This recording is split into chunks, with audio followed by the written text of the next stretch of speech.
అటు చూడకండి, సంవత్సరం దాటిపోయింది. సంవత్సరంలో మనం దేవుని కోసం జీవించామా లేదా, చెప్పింది చేసామా లేదా, వెళ్ళమని చోటకి వెళ్ళామా లేదా, ఇవ్వమని చెప్పిన దానికి ఇచ్చామా లేదా, ఇవన్నీ మన లోపల ఉన్నాయని తీసేయమని చెప్పాడు.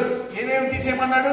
అసూయ, పగ, ఈర్ష, జాలత్వము, పగ, ఇంకా అబద్ధము, ఇంకా వ్యభిచారతనము, మోసం, ఇంకా వెన్నపోటు, ఇంకా గర్వము, అన్ని తీసేసుకున్నామా? మన వల్ల కాలేదు.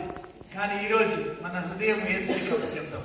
అందరం చేతులు ఎత్తుదాం పైకి, దేవుని వైపు చూద్దాము. ఎవరు అటు చూడకండి, అందరిని అర్థపడి చెప్పండి. యేసు నామములో నా పాపములన్నిటినీ నేను విడిచిపెట్టడానికి, వాటి నుండి క్షమాపణ పొందడానికి యేసుక్రీస్తు నామములో నా హృదయమును యేసయ్యకు అంగీకరించబడటానికి ఆయన రక్తములో నా పాపములన్నిటినీ క్షమించమని ప్రార్థిస్తూ దేవాది దేవునికి నా హృదయము యేసుక్రీస్తు నామములో అప్పగించుకుంటున్నాను.